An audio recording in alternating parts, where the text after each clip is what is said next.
Amigas, amigos, muy buenas noches. Soy el padre José Luis Segura Barragán, que transmite desde Loma, Jalisco, y que pertenezco a la diócesis de Apatzingán. Ayer hablaba del diario de un cura rural de Bernanos. Bueno, gracias. Si alguna persona que se conecta quiere avisarme si se escucha. Voy a tratar un tema desagradable. Para que haya democracia, bueno, primero, ¿qué es la democracia? ¿Dónde empezó la democracia y cómo? Voy a decir una historia sucinta, es decir, muy breve, de la democracia. Hilda del Mar, muchas gracias. Osorio Ramos. La democracia nació como isocracia. ¿Qué es eso? Que el grupo de personas dirigente de una ciudad griega, que era como un pequeño estado, los que tenían la capacidad de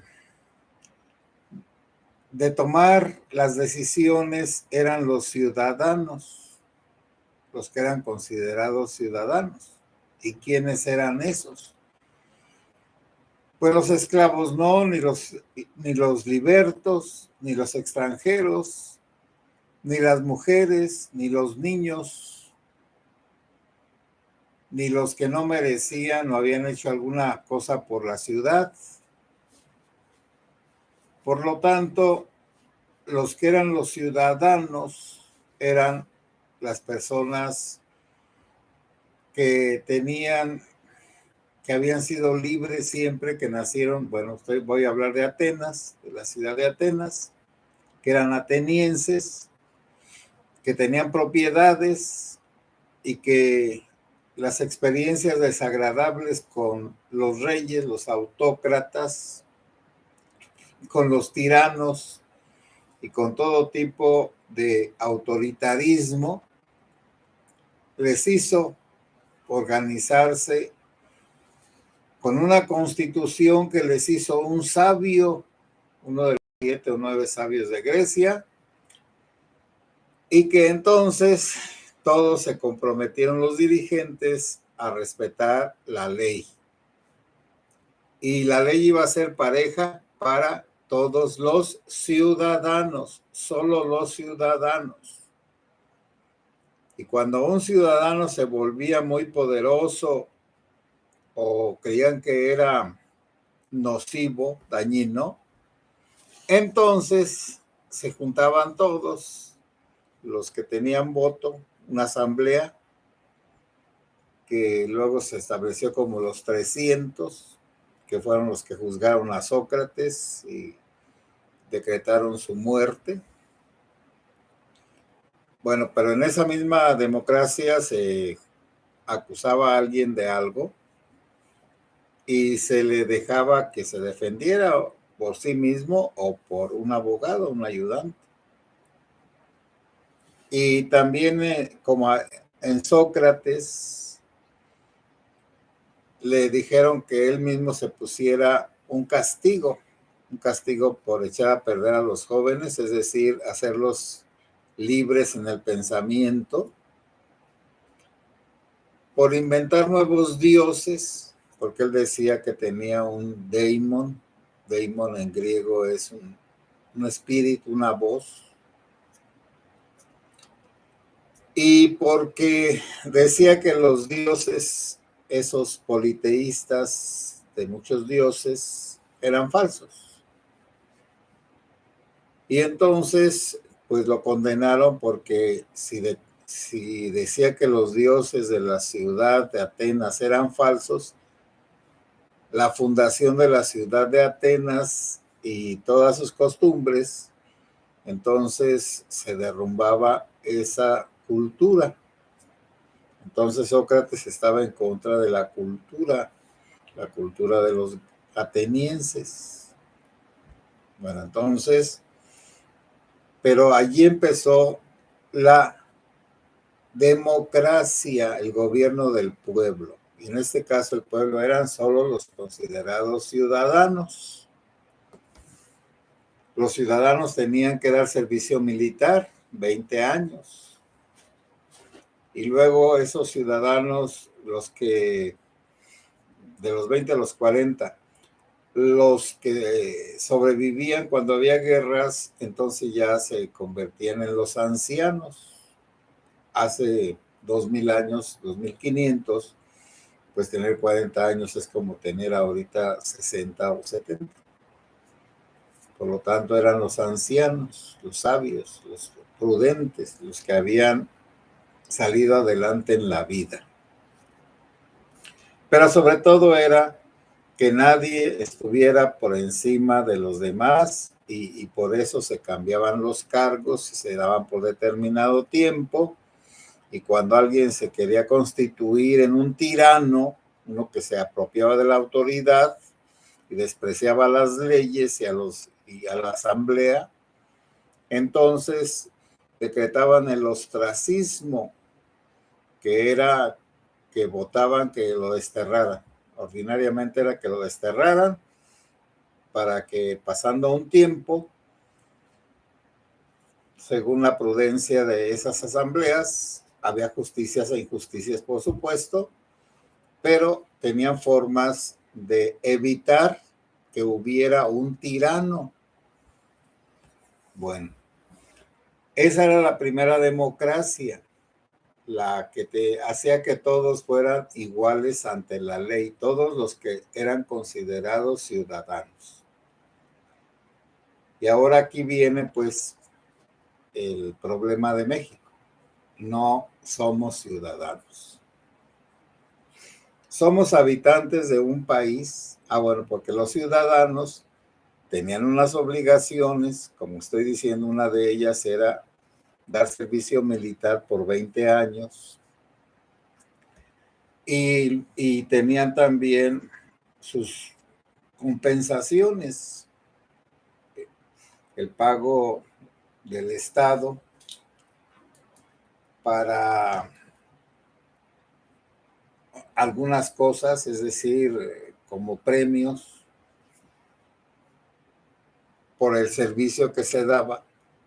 Y de hecho, aún para las reuniones se les daba una cantidad de dinero a los que se iban a juntar, a los ciudadanos, cuando iban a hacer algún movimiento, como el juicio de Sócrates. Bueno, esa fue la primera forma de la democracia. La segunda fue la romana, que se cansaron de los reyes y sobre todo de sus abusos, y entonces inventaron la república, res pública, es decir, la cosa pública. Y ellos también, imitando a los griegos, no querían un gobernante estable. Y de hecho, Julio César, que se quiso nombrar como emperador, lo asesinaron porque estaba en contra de la organización de la ciudad de Roma, pero Roma sobrepasó lo de una ciudad y se volvió un imperio. Y cuando hay un imperio sí se necesita un gobernante estable. Y el primer gobernante estable que nunca se quiso nombrar rey fue Octavio César Augusto, el sucesor de Julio César. Y se le nombraba nada más príncipe. Príncipe quiere decir el principal. Bueno, entonces, y también allí el Senado de la República Romana era el que mandaba, el que daba cargos, el que destituía, el que castigaba, pero siempre estaba en pugna con los militares, porque los militares querían un gobierno de una sola persona. porque el gobierno de una sola persona tiene muchas ventajas, pero la desventaja es que quita las libertades, porque si todos somos iguales ante la ley, entonces no puede haber un tirano, porque el tirano tiene que ponerse por encima de todos. Y los ciudadanos, como en la época de Julio César, que los del Senado asesinaron a Julio César porque sin nombrarse rey era un rey. Bueno, entonces Octavio César Augusto fue poco a poco destruyendo el sentido de la república como un gobierno de ciudadanos que también no lo eran todos, solo eran, bueno, los de la ciudad de Roma, luego de Italia, y luego los que nombraban ciudadanos, al estilo de Estados Unidos y cualquier potencia, que pueden nombrar ciudadanos, premiar a algunos dándoles la ciudadanía, como San Pablo, que era ciudadano romano, sin ser de nacimiento romano. Él era judío, pero su familia por alguna causa tenía el derecho de la ciudadanía y los ciudadanos tenían esos privilegios que la ley les daba para que no los trataran mal. Por ejemplo, San Pablo, cuando lo estaban golpeando, chicoteando y les dijo que era ciudadano romano, aventó por allá el chicoteador, el torturador, porque se castigaba muy fuerte al que agredía a un ciudadano romano. ¿Y qué pasaba con un ciudadano romano? Lo que pasó con San Pablo, que cuando estuvo delante de Festo, un gobernador, creo que era de Siria, dijo que apelaba al César. Y apelar al César era que ya no lo podía juzgar nadie y lo tenían que llevar a la ciudad de Roma y allá algún tribunal que representara al César, pues lo iban a acusar y él se iba a defender. Lo de Cristo con Poncio Pilato, pero como Jesús no tenía la ciudadanía romana, pues Pilato no lo respetó y lo mandó a azotar y coronar de espinas y torturar, porque los que no eran ciudadanos romanos eran seres humanos de segunda. Bueno, entonces una democracia va progresando en que la mayoría de los que se llaman ciudadanos, que primero eran unos miles en Atenas, y luego unas decenas de miles y unas centenas de miles y unos millones en la época del Imperio Romano. Es decir, en 500 años el derecho a ser juzgados, el derecho a respetar la vida, y de hecho a un ciudadano romano no se le podía crucificar ni torturar. La pena de muerte era cortarle la cabeza. Y entonces, por eso San Pablo, que era ciudadano romano, le cortaron la cabeza en tiempos de Nerón. Y a San Pedro, como no era ciudadano romano, lo crucificaron. Bueno, entonces, esa es la diferencia entre una democracia, de la que sea, y otro gobierno autoritario, del que sea. El gobierno autoritario no respeta dignidades. Dignidades quiere decir derechos de no ser procesados así nada más, sino de ser acusados ante un tribunal legítimo y defenderse para explicar que no es culpable. Por supuesto que entonces ahí se inventó también a los fiscales, a los acusadores, como Sócrates, que eran Melito y ya no me acuerdo, Anito. Bueno, Y a San Pablo pues eran los judíos, los dirigentes judíos, y a Cristo pues eran los dirigentes judíos de Jerusalén, los saduceos y los fariseos. Bueno, entonces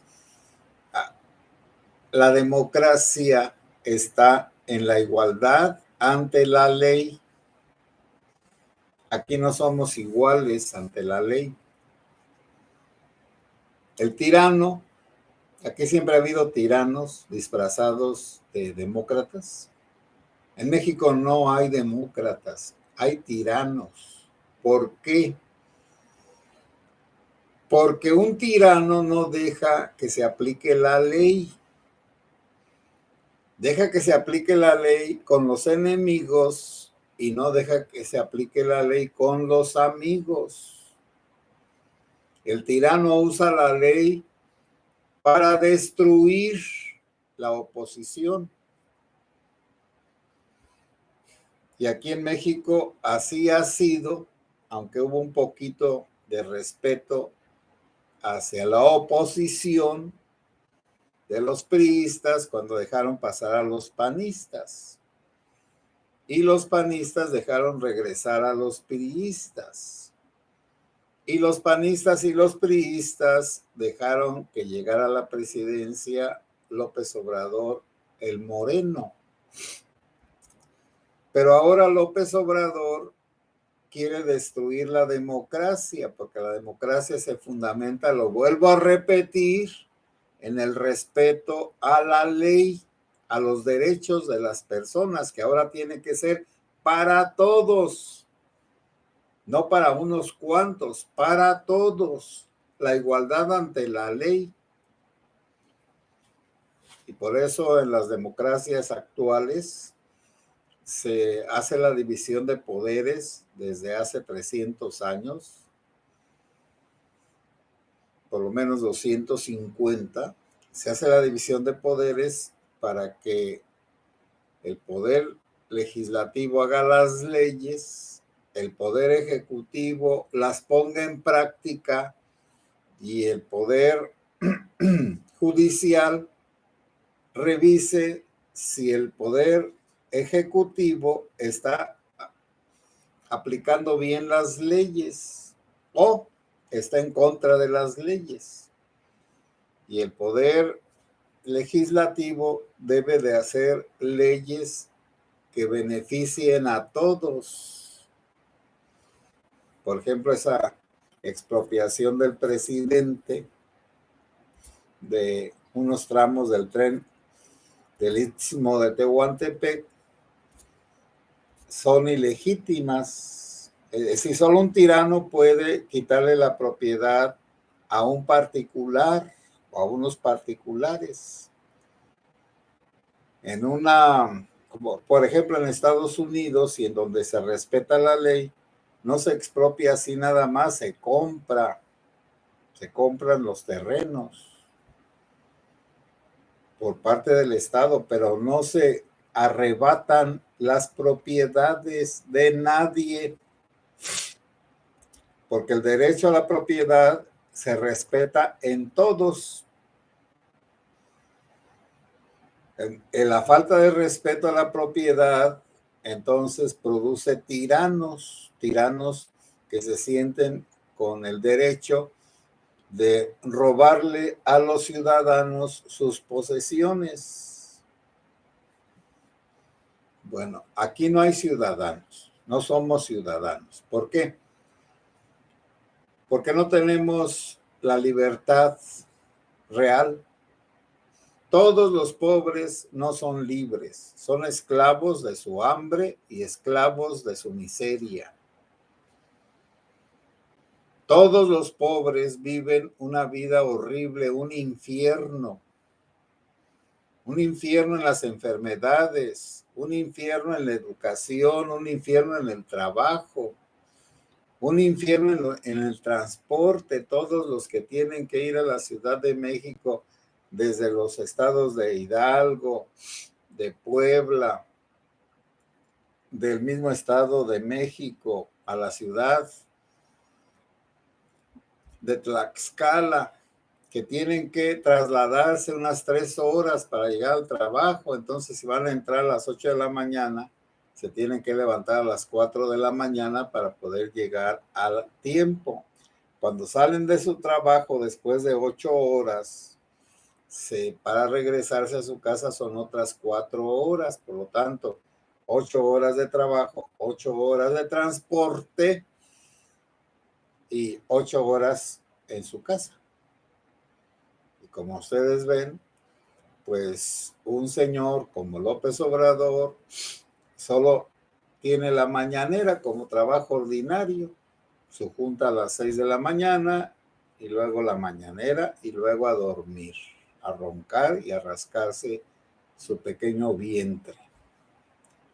Pero eso sí, sus hijos tienen privilegios y todos sus amigos.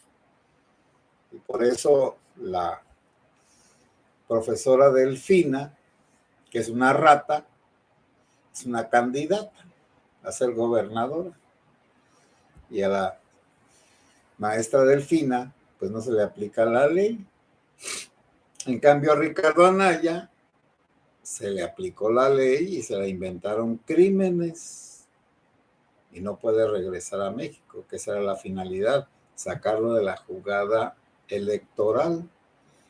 Pero ahí fue un convenio entre Peña Nieto y entre López Obrador. Le quitaron el derecho a un ciudadano de poder llegar a ser presidente de la República.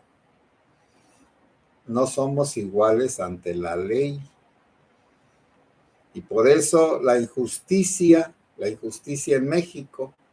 Y si ya unos 30 millones de mexicanos viven en pobreza, bueno, estoy pues con una cifra muy baja, creo que son como 40 o 50 millones, pues esos los van a comprar con una dádiva y luego con mentiras. Las dádivas te las da el señor López Obrador y no el Estado mexicano, que es el gobierno el que junta dinero, el que lo reparte y que no depende de un señor, porque este se va a ir y lo que se reparte se va a seguir repartiendo, porque es desde antes, desde Cedillo. Entonces también la esclavitud de la ignorancia, pero ¿qué le vamos a hacer? ¿Qué le hacemos? El hambre, la enfermedad, los sufrimientos, el desempleo, todo eso hace que una persona no tenga dignidad, como los coleros. El colero debe de ser sufrido. El mexicano pobre debe de ser limosnero, esclavo de lo que le diga el que le da la migaja de dinero del gobierno, no de la bolsa de un particular que destruye la democracia. Pero también, a lo mejor, pues, los mexicanos no queremos la democracia y también en eso hay toda la razón. El que por su gusto quiere ser esclavo, pues que lo sea. Y entonces, pues yo no sé, también hay como una demencia porque haya una democracia. Cada vez de que se hacen votaciones, se demuestra que unos quieren por la fuerza la democracia y la mayoría no la quieren. ¿Qué le vamos a hacer? Hilda del Mar Osorio Ramos, bueno, muchas gracias. Dice que ojalá hablara de la Nueva Jerusalén con el sacerdote Nabor. Bueno, el padre Nabor era un buen sacerdote, ya murió, que era señor cura de una parroquia donde está la Nueva Jerusalén, una parroquia de la diócesis de Tacámbaro. Y este sacerdote, nacido en Cualcomán, Michoacán, era un buen sacerdote, pero tenía como una demencia, una idea de las apariciones, seguramente con un buen fin, porque él no era dinerero, era un buen sacerdote y siguió siendo buen sacerdote. Pero entonces con una tal María de Jesús sacaron que se había aparecido la Virgen y entonces fundaron un pueblo donde la Virgen iba a ser la gobernante y el obispo de Tacámbaro lo excomulgó y el señor cura, pues el padre Nabor, pues siguió en su labor mariana de rezar el Santo Rosario y de tener ciertas prácticas ascéticas y ser pues como un gobierno religioso. Y ese gobierno religioso, pues él era el jefe, el mero mero, el patriarca, el profeta, el iluminado, y tenía su ayudante, la María de Jesús, que era la vidente, la que veía a la Virgen, a la que le daban los mensajes. Y mucha gente se fue a la Nueva Jerusalén. Yo creo que hace 35 años empezó a ser un pueblo ya establecido, de unas 3,000 gentes. Y me encontraba yo con muchas personas en los autobuses, pues siempre me he movido casi en autobús, de Uruapan para acá o a Morelia. Y habían vendido todo en su lugar de origen, ancianos sobre todo, y se iban con todo su dinero a la Nueva Jerusalén a comprar un lote allá y a fincar una casita y vivir rezando el rosario y cumpliendo los mandamientos de la ley de Dios. Pero allí también está que en esos lugares se tienen que cumplir los mandamientos de la ley de Dios por la fuerza. Y el ser humano no es bueno por naturaleza que quiera vivir bien. Hay que obligarlo a vivir bien. No, bueno, no todos, pero muchos son ladrones, mentirosos, mujeriegos, o promiscuos, flojos. Todo ese tipo de personas chismosos no pueden estar en una ciudad santa, la Nueva Jerusalén. Y entonces a los que se quieren quedar ahí, los obligan a llevar una vida buena y a rezar. Por eso es difícil permanecer allí más que los fanáticos, los que están convencidos de eso, como les digo, las personas que vendían sus bienes y que se iban a vivir a la Nueva Jerusalén. Se murió el padre Nabor, él mismo nombró a unos sucesores, luego se murió la vidente y hubo otra vidente y ahora pues la Nueva Jerusalén está, vamos a decir, reconocida como un pueblito religioso donde no pueden quedarse todos, podrán entrar y salir cuando los dejen entrar y salir, pero no pueden, allí no hay libertad. No hay libertad de cultos, todos tienen que ser marianos y rezar el rosario y vivir como monjes, levantarse temprano, hacer ayunos, oraciones, meditaciones, trabajos.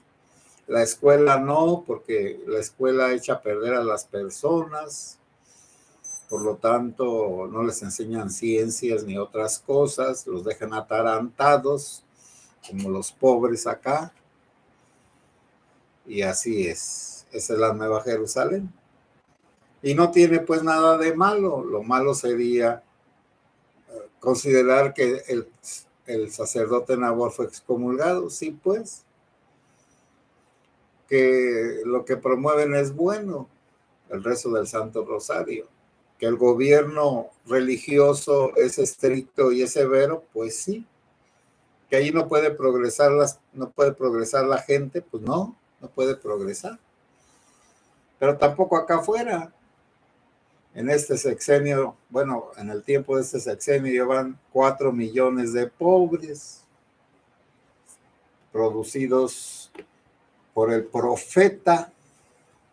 Bueno, pero a la gente así le gusta vivir.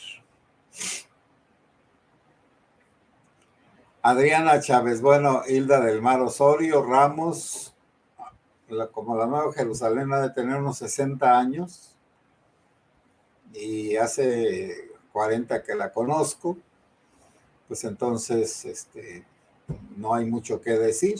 Ahorita, pues vuelvo a repetir, es un pueblito religioso, fanático, mariano, dedicado a las cosas de la Virgen María. Algo así como los de la Luz del Mundo y otros. Adriana Chávez, saludos, Padre José. Le comento, pobre México está en caos y no se augura mejoras. Necesitamos despertar, aunque no se vea cómo. Saludos, Adriana Chávez misma. Padre, se escucha entrecortado. Adriana Chávez, no sé si le está fallando la señal. Bueno, aquí no hay ningún aviso de que esté fallando la señal, pero tengo un poco de impedimentos. Como dicen algunos, que en el gabacho estoy bloqueado en el Facebook. Como hablo de estos temas y otros que no son agradables para nadie, entonces los que tienen capacidad de estorbar las transmisiones, pues lo hacen. Bueno, amigas y amigos, buenas noches. Si Dios quiere, pues mañana volveré a transmitir y ojalá que se escuche bien en todos los lugares. Que Dios los bendiga.